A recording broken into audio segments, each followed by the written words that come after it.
દેશભરમાં ગેસના બાટલાઓની અછત સર્જાઈ છે ત્યારે ઘણી બધી જગ્યાઓ લોકોને તકલીફોનો સામનો કરવો પડી રહ્યો છે। સુરતની વાત કરીએ ત્યારે ગુજરાત તકની ટીમ સુરતના ગોળાદરા વિસ્તારમાં છે। ત્યાં આપ જોઈ શકો છો ગેસના બાટલાની જગ્યાએ લોકો ભઠ્ઠીમાં જમવાનું બનાવી રહ્યા છે। તો આ તસવીરો સુરતના ગોળાદરા વિસ્તારની છે, જ્યાં એક ઉત્તર ભારતીય સમાજ દ્વારા સમૂહ વિવાહ સમારોહનું આયોજન કરવામાં આવ્યું છે। તો ગેસના બાટલા નહીં મળતા આ તમામ લોકો દ્વારા અહીંયા જે છે ભઠ્ઠીનું આયોજન કર્યું છે। લાકડાના દ્વારા જે છે અહીંયા જમવાનું બનાવવામાં આવી રહ્યું છે। તો આ એક બે ભઠ્ઠીની 4 થી 5 ભઠ્ઠીઓ અહીંયા તૈયાર કરવામાં આવી છે અને જમવાનું બનાવવામાં આવી રહ્યું છે। જે આયોજકો છે તે લોકો સાથે આપણે વાત કરીશું, જાણવાની કોશિશ કરીશું કે આ તકલીફ એમને જે પડી છે તે એને કારણે આ કઈ રીતે આયોજન કરાયું છે। શું નામ છે તમારું? મારું નામ અમિત સિંહ રાજપૂત। અમિતભાઈ, આ જે આયોજન કઈ પ્રકારે કરાયો છે? ગેસના બાટલા નથી મળ્યા?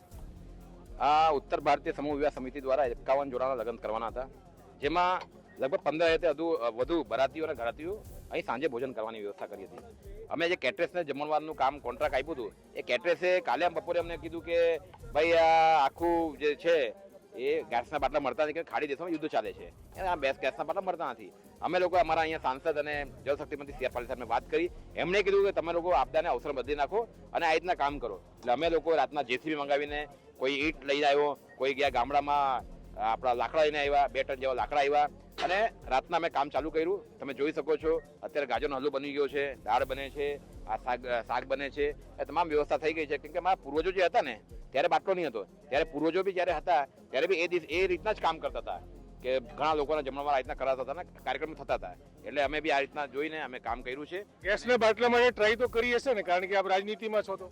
હા, ટ્રાય કરી હતી, પણ અમે લોકો ઘણી એજન્સીનો સંપર્ક કર્યો।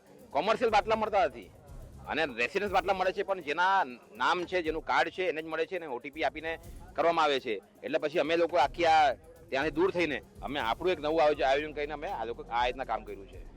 બબલુભાઈ, કેટલા લોકોને જમવાનું બને છે અને કેટલી તકલીફો પડી રહી છે? લગભગ એમ સમજો ને, પહેલા તો હું બબલુભાઈ રાજપૂત, ઉત્તર ભારતીય સર્વ સમાજનું આજે જે સમૂહ વિવાહ છે એમાં આ અમારું સેકન્ડ બીજી વખત થવા જઈ રહ્યું છે સી આર પાટીલ સાહેબની આજ્ઞા મુજબ।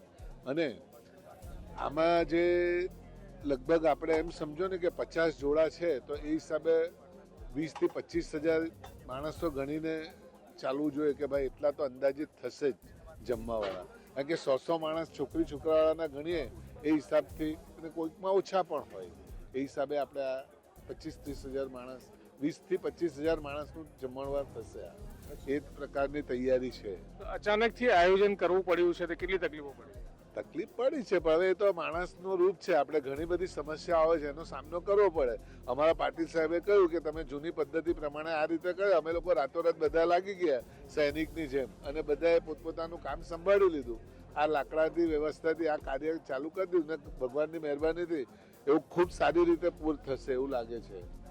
તો બિલકુલ ફરીથી હું દ્રશ્યો આપને બતાવવાની કોશિશ કરીશ। આજે ભઠ્ઠી શરૂ કરવામાં આવી છે અને અલગ અલગ જે ભઠ્ઠીઓ છે એ પણ હું આપને બતાવવાની કોશિશ કર્યો છું કે જે સુરતના ગોળાદરા વિસ્તારમાં જે એક સમૂહ વિવાહ સમારોહ થવા જઈ રહ્યો છે તેમાં બાટલા નહીં મળતા હવે લોકો ઈંટોનો સહારો લઈને, લાકડાનો સહારો લઈને અહીંયા જમવાનું બનાવવાનું શરૂ કરી દીધું છે। અને આ તસવીર એક બેની, કેમ કે 15 થી 20,000 લોકો માટે જમણવાર બનાવવાનું હોય ત્યારે સ્વાભાવિકપણે તકલીફ તો પડતી જ હોય છે ને। ગેસના બાટલા જે રીતે નથી મળી રહ્યા લોકોને, તો એવી રીતે અહીંયા વિકલ્પના રૂપ હિસાબે લાકડા, ઈંટ અને ભઠ્ઠીના ઉપયોગથી અહીંયા જમવાનું બનાવવામાં આવી રહ્યો છે। આ બાજુ આપ જોશો તમામ જે જમણવારમાં વસ્તુઓ ઉપયોગ થવાની છે તેની ભી કરાઈ છે। અહીં આપ જોઈ શકો છો જે જમણવાર બનાવવા માટે લોકો આવ્યા છે તે અહીંયા કામ કરી રહ્યા છે અને કેટલીક જગ્યા આપ જોશો આજે રાઈસ વગેરે જે છે અહીંયા બની ચૂક્યા છે। તો આ તસવીરો સુરતના ગોળાદરા વિસ્તારની છે અને ગોળાદરા વિસ્તારમાં જે ઉત્તર ભારતીય સમાજ દ્વારા સમૂહ વિવાહનું આયોજન કરવામાં આવ્યું છે એમાં ગેસના બાટલા નહીં મળતા હવે લોકો ભઠ્ઠી ઉપર જમવાનું બનાવવામાં આવી રહ્યું છે। સંજયસિંહ રાઠોડ, ગુજરાત તક, સુરત।